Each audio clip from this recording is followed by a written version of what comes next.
Plaintiff Nancy Roman dated the defendant for 3 months, and she says he was a violent drunk. Nancy claims the defendant once punched her in the nose and bit her on the chest and was growling like an animal throughout the attack.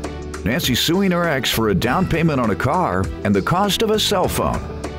Defendant Santos Vasquez says although he loves Nancy, he doesn't like her, and he insists he only tried to help her. Santos is countersuing because he claims Nancy spread rumors that he was gay and had a sexually transmitted disease. Start with you. Okay, I dated the defendant about 3 months. Now, he kind of had like a split personality.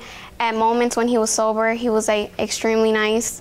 But then when he kind of was drunk, he was a completely different person. He was sometimes abusive. That's not called split personality. That's called drunk. He got drunk and acted like some drunks do. Well, I assumed that it was only because of the drunk at first, because of drinking, but then after I got to actually know him, that was just his personality. One time he was extremely nice, then completely out of nowhere he was a completely different person. Without drinking. I thought you said it's when he's drunk, it's when he does when he would drink. In the beginning, that's what I thought. I thought it was only because of his drinking that he was acting that way. But then when I started to actually get to know him, it wasn't only because of the drinking. How long did you all date? About 3 to 4 months. Okay. He should switch to weed. Calm him down a little bit. So, give me some examples of his behavior. Okay, actually, there was one time because of his anger when he's drinking. When he's not drinking. We know that when people are drunk, they do those types of things. So I want to know when he's not drinking. That's when you said he also... Okay, when he's not drinking, give me some examples of what he did. A couple times he called my phone, and he would be very angry, assuming that I was cheating or something. So then he would threaten me over the phone, saying that he would kill me, he was going to shoot me. He even did it in front of my mother. A couple times he did hit me before, and he went and he punched me in my nose where I was bleeding. He bit me on my chest and was growling while doing it. She's lying. And then all in 3 or 4 months? Yes. Did you all ever call the police on him? My mother, the neighbor did that day. What else? And he punched my sister a couple times on her head when she tried to split up the whole situation. And he even fought his best friend. What did the police do? About assaulting and battering you and your sister? They came repeatedly. They came that night. I know that the neighbor was the one who called, and my mom was the one who spoke to the police, but then she said that she just didn't want to like start such a big commotion at that time. So he assaulted and battered you how many times? It was only that one time that he did it. You gave me several examples. Well, you said one time he bit you on the chest. They were all the same day. Oh. So it was all in the same night. It wasn't at different times. It was only that one time. So one time, when he wasn't drunk, he acted in that way. He was supposedly drinking. I'm not sure if he was drunk. That night? That night when he hit me. Let's talk about when he's not drinking, because once again, we know how people act when they drink. A lot of people do exactly what you say. Let's talk about when he's not drinking, because you say he has a split personality when he's not drinking. Please give me some examples of that. Okay, the times that he was not drunk was the harassment over the phone, where he threatened to kill me and shoot me. He broke multiple things in the car because he... different times? Yes, different times. He broke the windshield wipers, the little thing that turns in the car, and he broke the entire whole music system that was inside of it. Gotcha. All right. And all of this in 3 or 4 months. And how did you all break up? Was it over this incident? It was over the phone. Payment on the car? No. I still stood with him after the car situation because I believed that he would end up... Why did you all break up? We broke up when he broke my phone. Sir, why don't you give me some background on the relationship? I love this girl, but I do not like this girl. This girl paints me as a bad guy that she claims that I am, an alcoholic. All I've ever tried to do is help this girl. This girl... Help her how? One time her baby dad came, they broke her vehicle. But he sent females to break her window. They spray painted a hole on the side of her car. I fixed the window. I tried to take the hole out the side of the car. This happened too? Yes. But it wasn't when we were together. She sold the vehicle. Did you call the police? Yeah, there was a police report, but there was no evidence of who did it. No, he was living in her apartment, renting it out to other people. She was afraid. She was afraid to go. She was afraid to call police of him because he threatened her to kill her or whatever. But she said, so did you. But that's. Did you ever threaten to kill her? No. That's besides the fact. No, it's not besides the fact. What are you talking about? I never threatened to kill her or anything. Okay. But yeah. All I've ever tried to do is help this girl. Okay. Right? And she repays me by slandering my name, we'll saying get that to your case. We're going to begin with her case first, and the payment on the car and the cell phone. Tell me about that. Okay. How does he owe you? The cell phone. He actually had picked me up from work, dropped me off at home. And he told me that he didn't have nowhere to stay. So I told him he could sleep at my house, but on the couch. That's a lie. So I went and he came in, he stood there, but then he kept constantly talking because he said he was drinking that night. I was the one who drove us home. So when he went and I told him to leave because he started making very inappropriate comments. He left and then he started calling my phone over like 20 times that night. So I didn't answer any of the phone calls. He started going down my street, beeping the horn nonstop. And then when I went downstairs, he grabbed my phone out of my hand. Oh, you wouldn't let him in?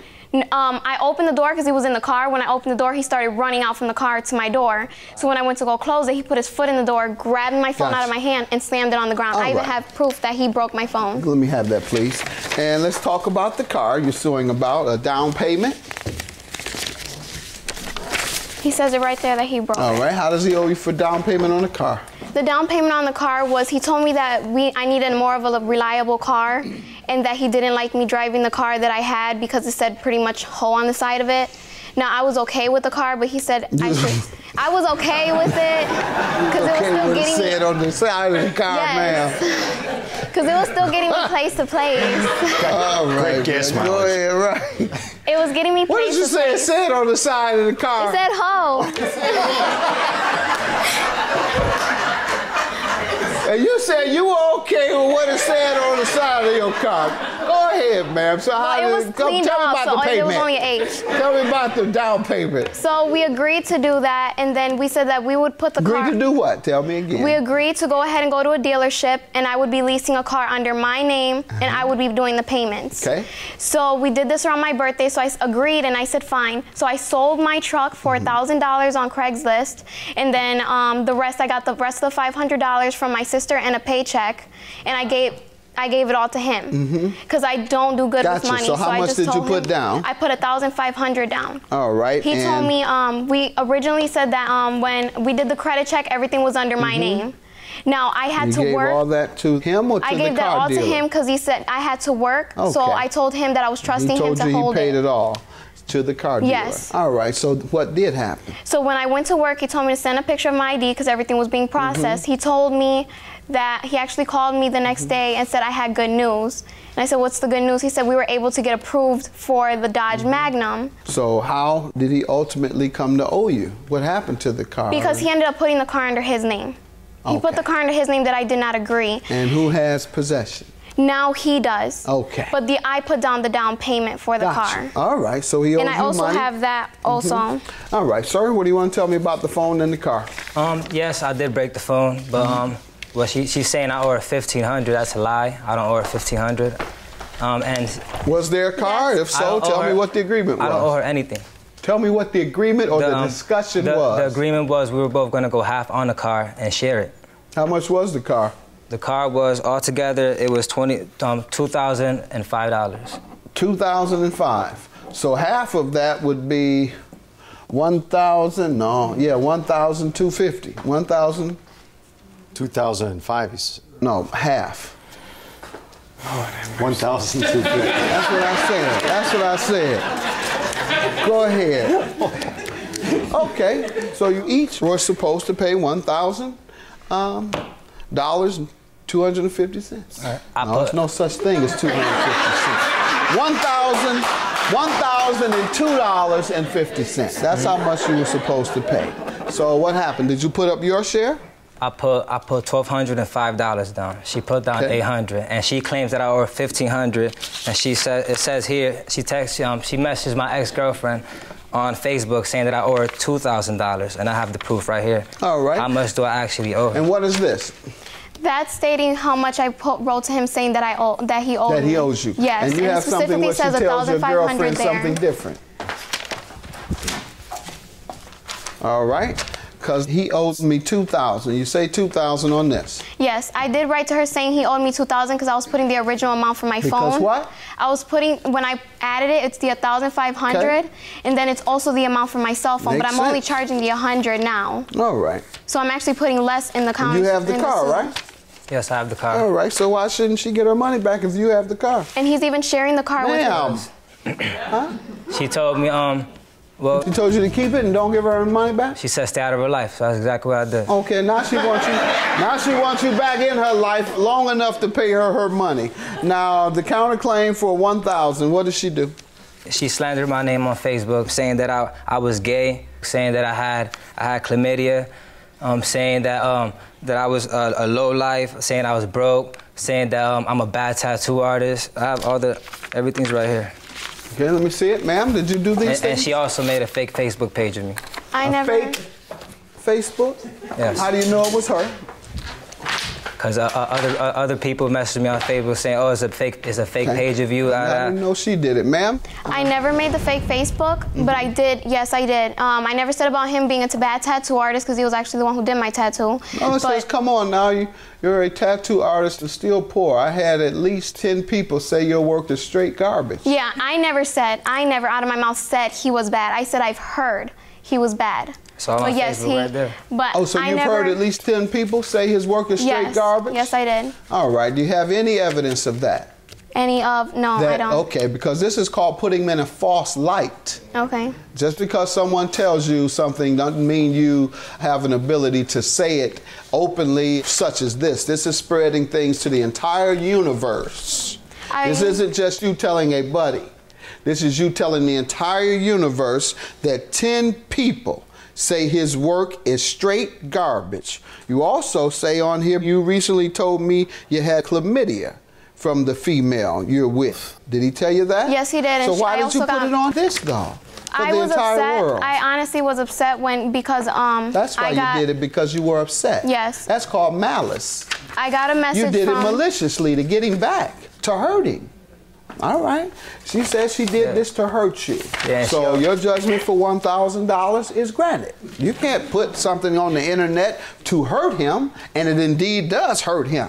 I don't know about the gay stuff. That doesn't necessarily hurt you unless a woman says, I wanted a guy who was totally straight, and then she gets rid of you because she heard you were gay. But on this part about chlamydia, that certainly hurts you. And her saying the 10 people told her you were straight garbage, and that certainly hurts you. And like you say, you did it because you were mad and you wanted to hurt him. $1,000 is your claim. I'll grant your judgment, though, for $1,600, ma'am, leaving you with $600. And hopefully this is a lesson to you and all these young people that think they can put anything on the internet for the entire world to see and that they have no responsibility for it. Wrong. They have to pay if they hurt someone. Have a good day.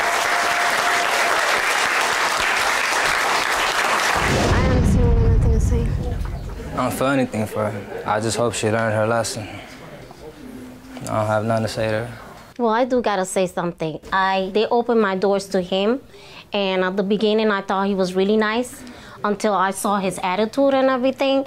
And he used to be ringing doorbells at my house at 3 o'clock in the morning, in which I take care of kids, and I don't think that's right for you to come to my house and being harassed. And actually, he also was harassing her through phones and everything. And I was witness for that. So I don't approve with him either.